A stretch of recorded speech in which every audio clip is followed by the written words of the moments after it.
ಕುಮಾರಸ್ವಾಮಿ ಅವ್ರು ಮುಖ್ಯಮಂತ್ರಿ ಆಗಿದ್ದಾಗ ಸರ್ಕಾರ ತೆಗೆಯೋದಕ್ಕೂ ನೀವೇ ಒಂದು ಅಡಿಪಾಯ ಹಾಕಿದಂಗೆ ಹಾಕಿದ್ರಿ. ಯಡಿಯೂರಪ್ಪನವ್ರು ಸಿ ಎಮ್ ಆದರು. ಯಡಿಯೂರಪ್ಪನವ್ರನ್ನ ಇಳಿಸೋದಕ್ಕೂ ಕೆಲಸಕ್ಕೆ ನೀವೇ ಅಡಿಪಾಯ ಹಾಕಿದ್ರಿ. ಅದಾದ ಮೇಲೆ B J P J D S ಮೈತ್ರಿಗೂ ನೀವೇ ಅಡಿಪಾಯ ಹಾಕಿದ್ರಿ.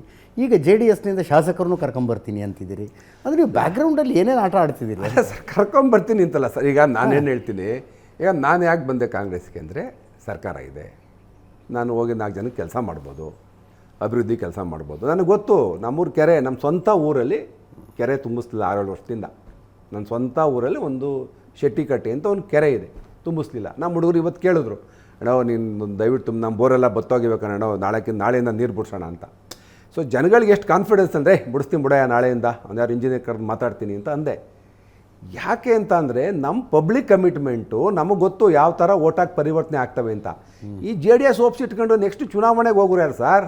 ಜೆ ಡಿ ಎಸ್ಸಿಂದ ಏನಾಗ್ತದೆ, ಅವರು ಮರ್ಜ್ ಮಾಡಿದ್ರೆ ಸ್ಟ್ರೈಟಾಗಿ ಬಿ ಜೆ ಪಿ ಕಾಂಗ್ರೆಸ್ಸು ಚುನಾವಣೆ ಆಗುತ್ತೆ.